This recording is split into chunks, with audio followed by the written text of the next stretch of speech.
Broadcasting from the KMF Collective Studio, it's time for the Keep Moving Forward podcast. Join us every week as we dive into the stories of remarkable current and former athletes that have transitioned into the real world. Now here's your host, Katie Galley. Hi everyone, and welcome to the 243rd episode of the Keep Moving Forward podcast. I'm your host, Katie Galley. In the KMF Collective Studio with me today, I have a realtor, mom, and former collegiate swimmer, DeAnn Golden. How are you doing, DeAnn? I am fantastic. It's great to be with you, Katie. Thank you, DeAnn. It's great to have you. Really, thank you so much for stopping by and sharing your story with us today. Well, thank you. It's always a pleasure to share our stories because that's how we all get inspired and lifted up. Absolutely. I couldn't agree more. So, DeAnn, to get to know your background a little bit, can you share with us where you grew up and how, if at all, was your childhood shaped by athletics? Oh, I'd love to.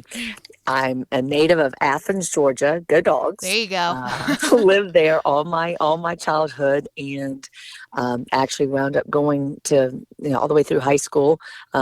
Did go to college at Tulane, but went back for my MBA and actually had a career in Athens. But it all happened one day when I was about 4 years old. I was just playing around at the neighborhood pool, and coach saw me splish splashing and said, "You need to join the team." And so that's kind of what started a little bit of my love for athletics and my love for the water, my love for swimming.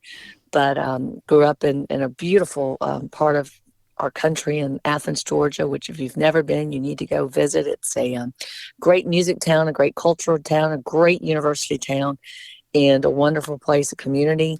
And I had a lot of support there. I'm an only child, but I tell you, my love of my lives are my people from Athens, because they're always there cheering for you along your journey. So that's a little brief background of my growing up long ago.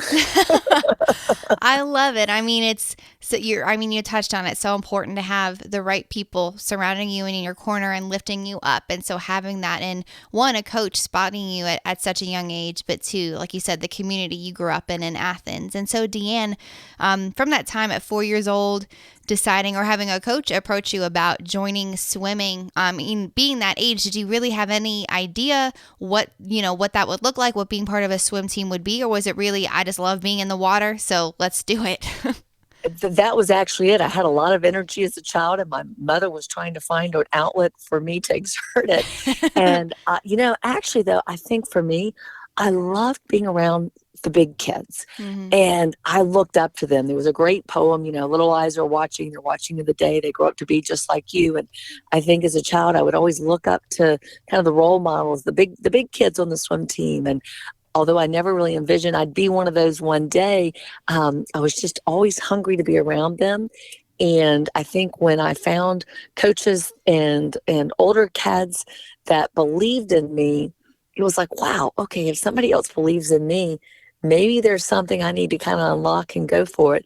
And as we always kind of say in swimming, just put your head down and keep kicking. And that's kind of been a motto that I've embraced all my life, well beyond swimming, which I'm 50 years old now. So obviously my swim career ended long ago, although I still swim as a master's level agent for fun, not so much for the competitive part. But that mantra kind of stuck with me. And as I started swimming, I realized, my dad said, if you're going to do something, do it 100%, do it 110%, give it your all. Yeah. And I didn't ever realize that I would be nationally ranked. I never thought I would be, close to Olympic trials. I never thought I would get a college scholarship, but I just kind of kept following what others believed in me. And if they saw that I had a talent, I just kind of leaned in on that. And next thing I knew, I became a nationally ranked swimmer and just had doors open that I never would have, but I met people along the way. And when I really think back on my career as an athlete, sure, maybe I could recall some of my times, and yes, I've got boxes and piles of the trophies, but what I really remember most is the people and the lessons sometimes that were taught out of the pool about true sportsmanship and being your best and caring for others and helping others and cheering on others. And I think that's what I really take away from sports for me personally, was also unlocking the ability that I got as much satisfaction coaching others as I did setting my own records. And so I went on and tried to become an inspiration and coach others, and would be a swim coach down in Fort Lauderdale at Pinecrest for summers. And Wow. then coached years after my swimming career ended, even went into water aerobics and had the pleasure of working with Olympic race walk teams and rehabilitating athletes, and even helping people with heart disease or diabetes or myofibrosis that were finding that the water was a safe haven for them, and the water was always kind of a safe haven for me.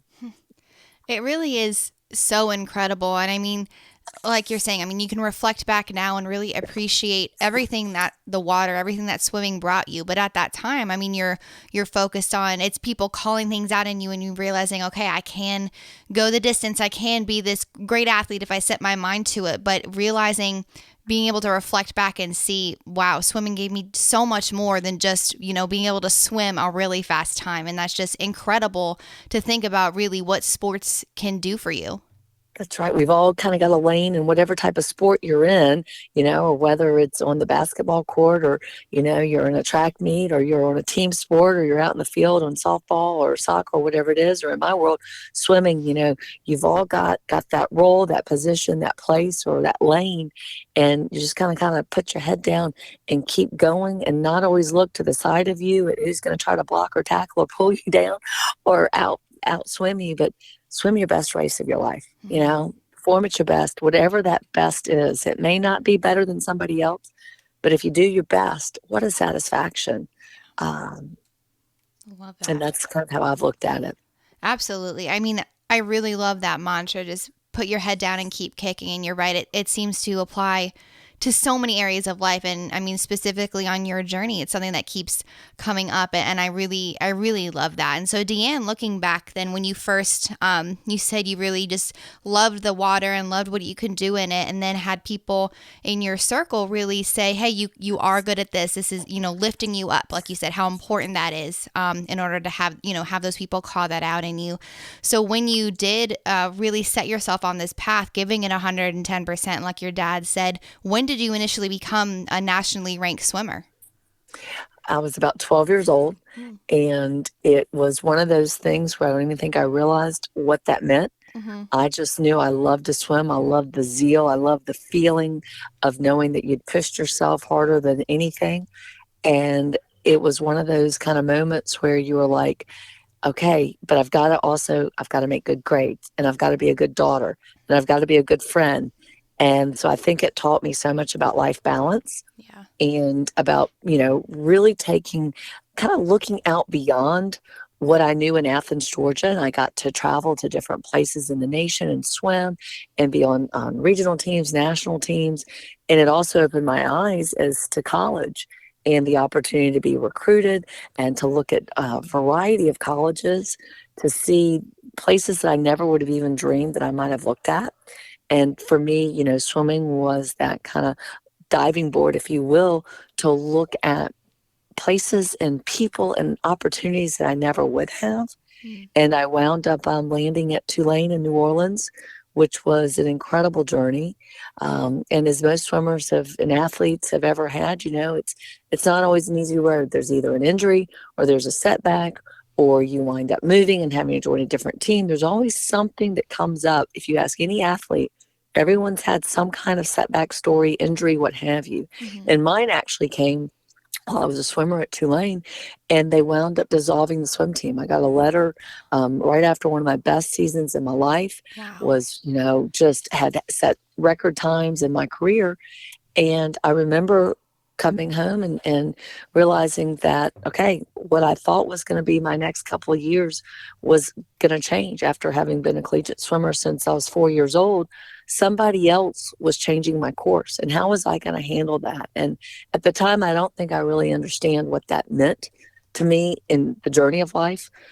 But now, as I look back on it, as I'm 50 years old, when that happened in my early 20s, I now know that that was setting me up to realize that no matter what you have planned for yourself in life, there are going to be roadblocks. There are going to be challenges. It's like what Zig Ziglar says. It's not how hard you fall, it's how high you bounce. Mm-hmm. And you've got to take every setback or every turn in the road or every, pivot, particularly those you're not expecting, and make a choice about how you're going to handle it. I could have been upset. I could have been angry. I could have been disheartened. And I kind of looked at it like, okay, I have a choice now. And I would have only had a little bit left in my swim career.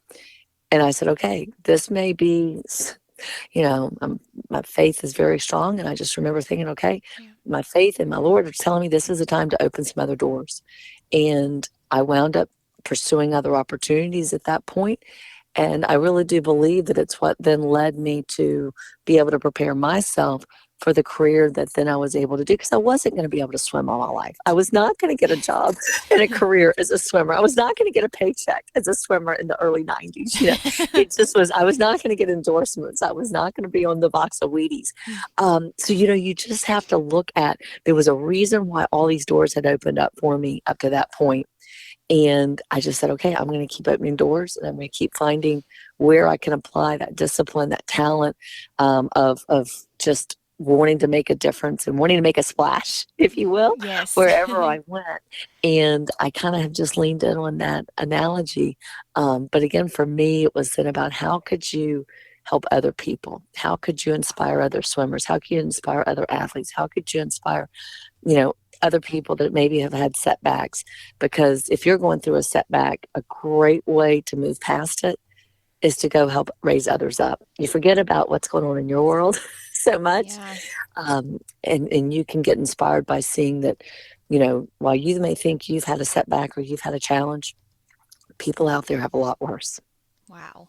That really is so powerful, because it forces you to stop reflecting inward and actually start to look outward and help others and lift others up. Because you're right, no matter what, everyone goes through setbacks, everyone goes through transitions, but to your point, it's how you handle them and where is your truth rooted, I guess. Where is your identity rooted? And so many athletes, you get swept up in the fact that your identity exists in the pool or exists on the track, it exists on the court. And so then when your career inevitably comes to a close, whether you choose for it to end or it just comes to that natural end, what happens then? How do you navigate that transition of, I'm no longer an athlete, well then who am I? And so I think you made such a big point. It's having faith in something larger than the sport itself, knowing that your worth does not exist with your ability to swim. It exists for something so much more.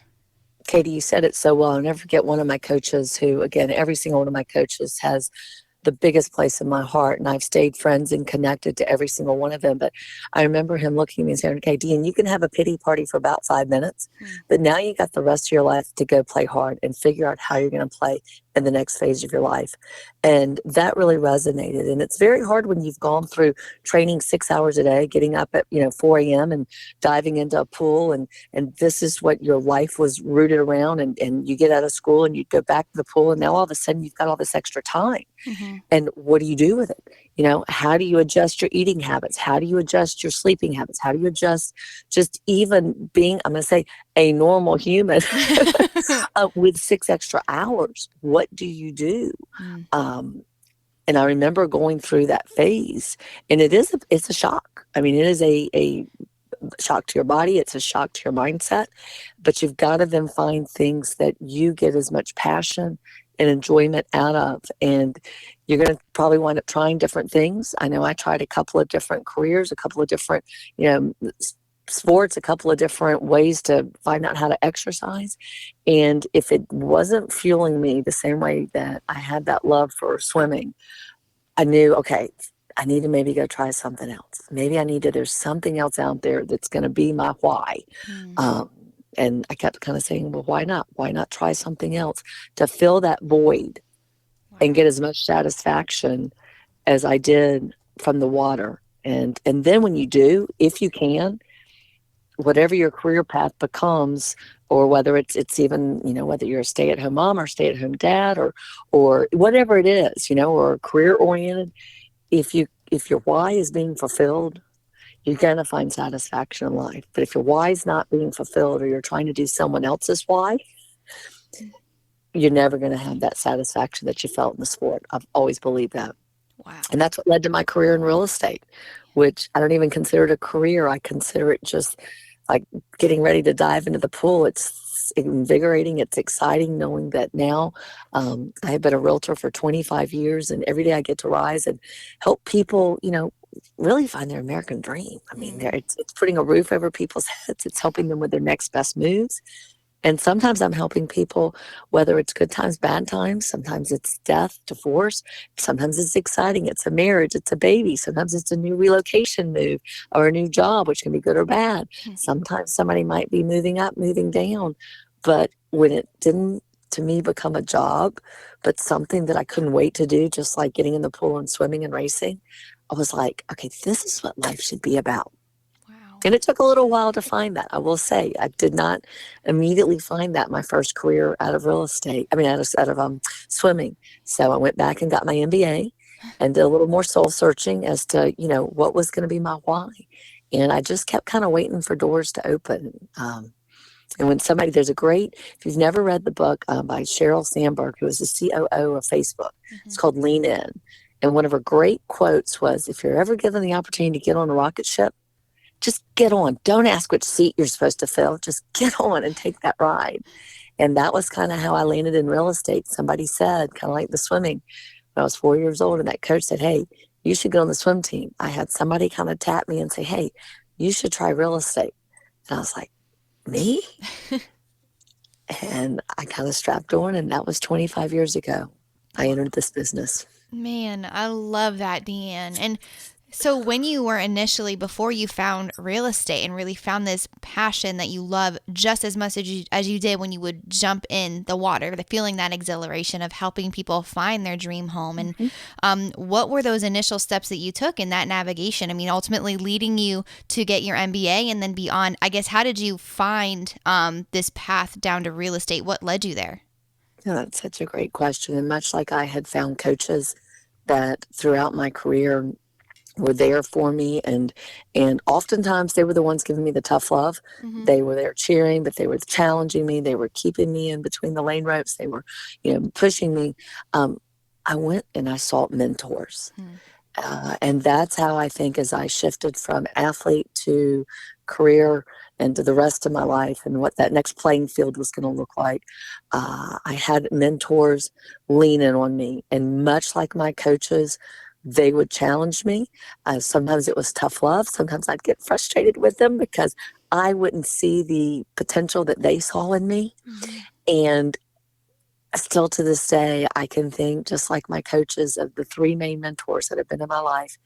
I can remember things they said to me. I can remember being with one of them in 1995 and him saying, you know what, DeAnn, there's a great poem by Jim Rohn that talks about be there. Wherever you are, be there. As I was young, I was trying to be everywhere and do everything. And when I heard that, and I resonated. And so I learned that, and I took that when I'm in a class, be there. When you're with your family, be there. When you're in your business, be there.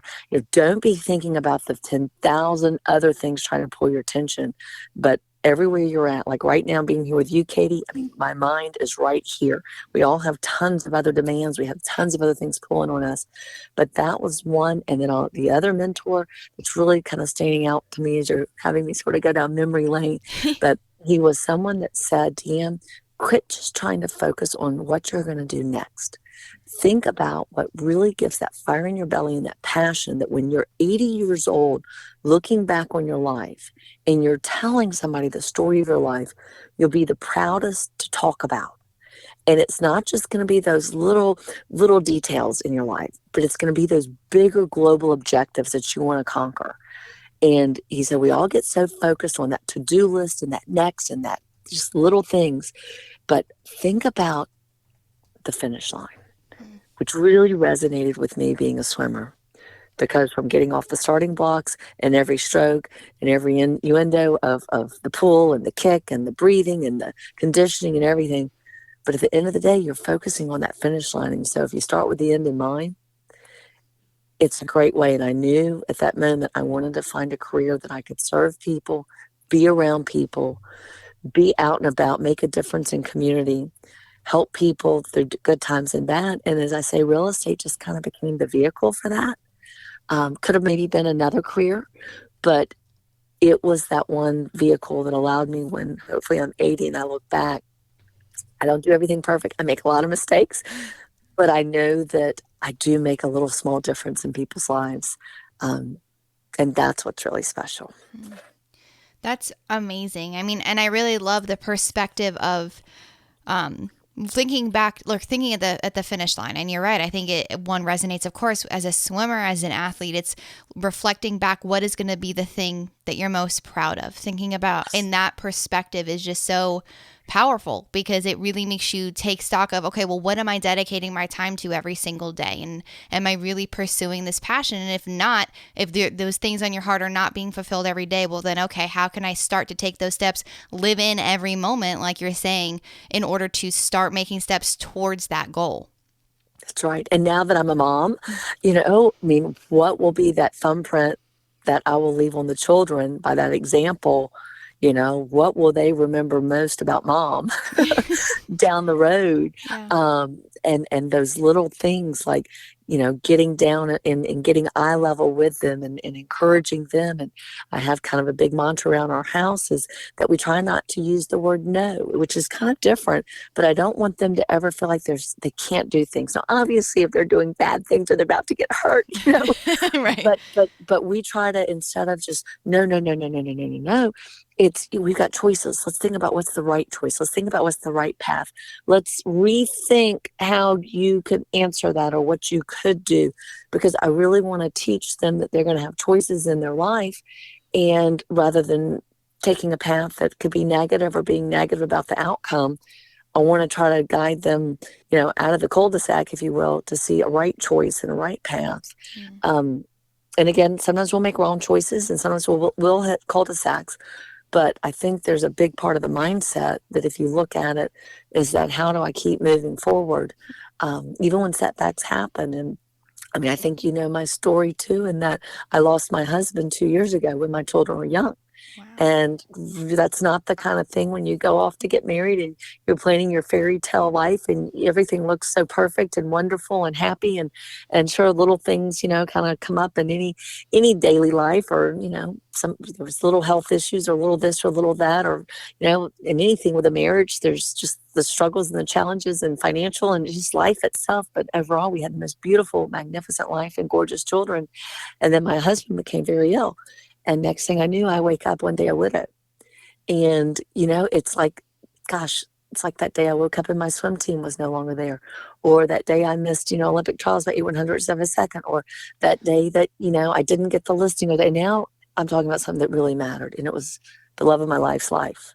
Wow. And it made all those little things that at a moment took my breath away and kind of set me back. It really came into full perspective, the preciousness of life and the treasure that we have when we're gifted with people, and that we cannot take, any moment for granted. And, his was, he was young, he was healthy, but he had diabetes. And it was just one of those things we could not overcome. But again, I had to figure out how to keep moving forward and now try to set an example and be the caretaker for my children, as a solo as I will. And there's days you question, you don't know, if you're doing the best job you could, but I know that, I'm going to keep doing it for him. I'm going to keep kicking for him. I'm going to keep breathing for him. And we use kind of the mantra, life is why. And that became sort of a resonating guiding light in our lives. Then people say, how do you do it? And I have no choice. And it goes back to that choice. We all have choices as to how we bounce back. And that's what you got to do. Keep kicking.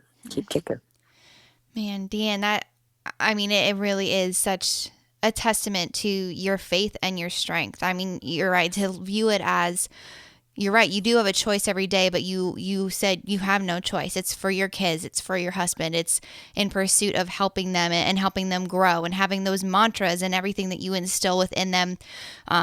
It's that legacy that you're leaving behind, not in name necessarily, but in impact and in feel. And it's, you said it, you get to impact people that you help find their dream home, but it's so much more than that. It's those relationships that are within your own home. That's what really matters.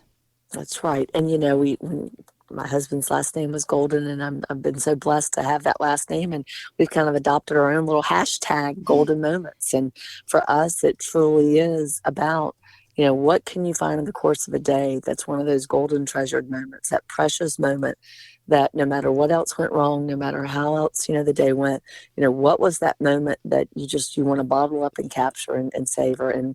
And for us too, I think as part of our healing and trying to keep moving forward is, we try to find other children and families who maybe for whatever reason, they do not have a parent present. Maybe the parents, in the military, maybe the parent, is unfortunately not here like our scenario. Or maybe it's a divorce situation and one parent now lives across the country, or who knows what reason it is. And we try to find ways to make those golden moments and pass on, legacies. And maybe it's even passing on, or as we're coming up to Thanksgiving, we try to bring out recipes that were ones that were my husband and my children's daddy's favorite recipes. And we try to share those with others. And I think it's kind of like as the athlete, where when you can coach and share something with someone else, that pass it on, you feel reward and you feel richness. Or if you're on a relay and or you're on a team sport and you get to know that you're helping others, achieve something they want. We've sort of translated some of our loss and pain and heartbreak into finding ways to fill it back up by helping others who may also have a loss or a void in their life. And that's a great way to fill that void we have found for us. Man, find your golden moments. That's that's perfect. I mean, that can't be a coincidence, right? Love that. We think it is. It's meant to be. So Yes, absolutely. I love your whole perspective, DeAnn. It's just so encouraging and amazing. I mean, what you do every day and how you have those mantras and you have that mindset. Of course, I know, not every day is the easiest day. Some days have to be just incredibly challenging, but hanging your hat on the fact that, your faith and your trust is rooted in something greater. And then two, knowing that you can find or pinpoint at least one of those golden moments every single day. That's right. And I think you just hit on something that's so important for anyone listening. It is okay to hurt. It is okay to be sad. It is okay to be in pain. It is okay to say, why did this happen to us, and to talk about it. I think that is so important to not just stifle, the difficult times. But I do think it's important not to get totally trapped in that and suffocated by that, and to keep living. I know Tony would have wanted us to keep living and to keep, finding ways to bring joy to our lives and to others. And so, but you've got to be real and real to yourself, because there will be setbacks, there will be challenges, and it's going to be how you choose to swallow it, I think, and move forward. Yes. Yeah, I mean, absolutely. That makes sense. I mean, it's, again, looking outside of yourself and knowing, of course, that you said it's okay to hurt, and not every day is going to be perfect, and you shouldn't push all of those emotions and pain down, but it's how you're going to use that pain to help continuing to propel you forward. That's right. Beautifully said. Beautifully said. So DeAnn, I mean, with truly this incredible journey that you've led, walking through these doors of opportunities, being guided and lifted up by these incredible people in your life, and two, just staying the course, knowing that you were going to find something you were passionate about after swimming in real estate. But you said too that you get to still swim a little bit today. So what does your, I guess, athletic life or fitness life look like today for you? Well, I tell you, after being a caretaker for my husband, my personal health was put on the back burner, and I would graciously do that any day of any life I could ever be given, to have tried to help him every way. But for someone that had always been athletic, there was about a 5-year period in my life where it just didn't fit in. I was working, I was caring for small children, and I was doing good to just even try to go walk or take a little exercise time.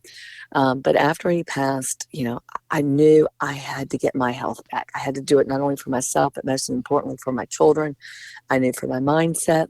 And so I basically started doing much like what I did when swimming was, as I say, taken away from me and taken out of my life, was I found different things to try to do.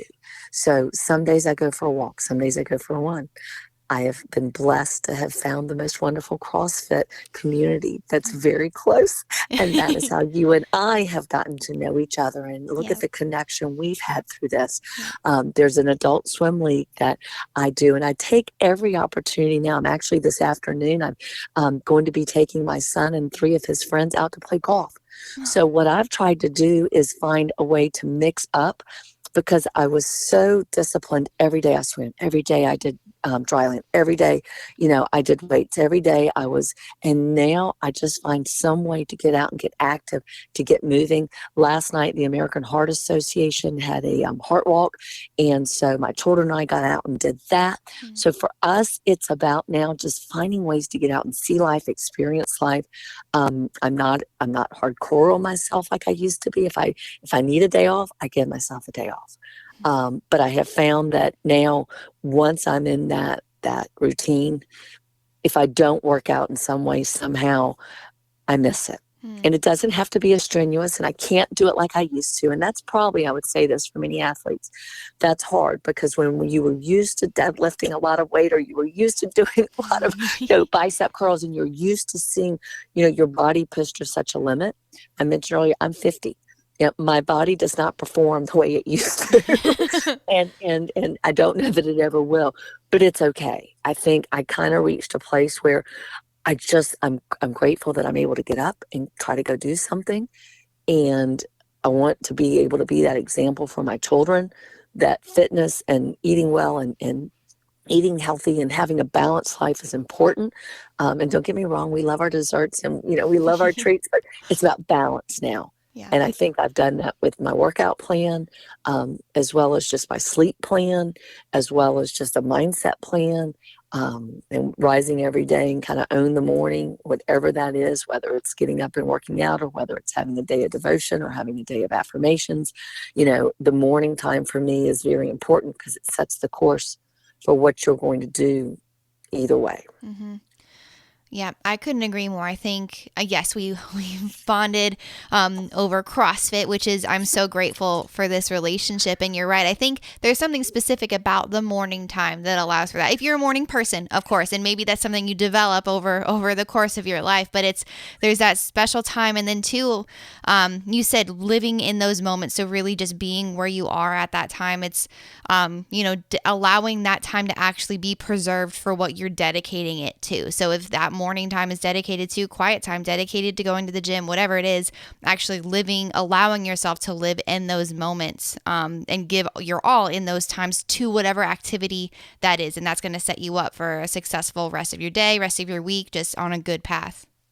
That's right. And that's why we do it at 5:15, because we can carve out that time with no interruptions for the most part, right, to fuel us up and then be ready to go fuel the world. Mm-hmm. Oh, I love it. Fuel us up to fuel the world. There you go. That should be the hashtag of 5:15 a.m. That's right. I love it. 5:15, best team, right? There you go. Yes, best team. Well, DeAnn, honestly. But it's a community, and it's Yeah. a community. And I think that's the other part is, Yeah. as athletes, we value being around other people like-minded that enjoy, getting out and moving. Mm-hmm. Right. And I think you're right. We found it's a unique thing as former athletes to find something like that again, find something that mimics that team atmosphere in CrossFit. And, of course, at One Fellowship, that's something that you can really hang your hat on. No matter what you walk in there with, you get to find, no matter what, you're going to find the community or have that community there consistently every day, that team that's going to be there for you and show up for you, even when it's hard to have gotten up at 5 o'clock in the morning and walk through the door. And you all encourage even this old lady. So, hey, I'm so grateful. Y'all are going to keep me young, and I'm so grateful for that. And you, of course, encourage us, DeAnn. And it really is. You're right. It keeps going back to it. It's about the people in your life and the relationships that you get the opportunity to build over the course of it. That's right. DeAnn, I truly, I wish I could talk to you for 3 more hours because your story is incredible. And just, I'm hanging on every word you say. You just have such great insight and wisdom, and it's incredible. And I can't thank you enough for sharing your story and looking back, DeAnn, on this incredible journey that you've led and where it's led you to today, and looking forward, knowing, of course, it's far from over. And you're going to keep inspiring these people that you get the chance to interact with. But I just have one final question that I ask all of my interviewees. What do you want to be remembered for? That's a great question. And it is that she truly cared and gave everything, her heart and soul. That is, at the end of the day, if people know that I really care about them and the opportunity to make a difference, then I've fulfilled my day's goals. And whoever I have the pleasure of crossing, I realize that for me, meeting people is what fuels me. So I get rewarded by the gift of being in the presence of other people. And I just live for that moment that, I was president of Atlanta Realtors last year, 10,000 members. And as I look back on that opportunity and how I was able to serve, I remember somebody said, "DeAnn, you cared about others." And I remember thinking, you know what, if I achieved nothing else in our quest for preserving private property rights and the dream of home ownership, they said, we knew you cared about our best interest. And I think that means more to me, because with care and compassion, there's nothing we can't achieve. And that's a really good place to be, because you've got to be around other people to achieve things. And that synergy of being able to work with others, and having the humility and the gratefulness is, I think, what it's all about in my perspective. Thank you all for tuning in. I hope you enjoyed today's episode. To learn more about our guest, check out the show notes at keepmovingforward.us. While you're there, go ahead and subscribe to our newsletter to stay up to date on all things coming out of the KMF Collective Studio. Always remember, you can beat the odds and go the distance if only you keep moving forward.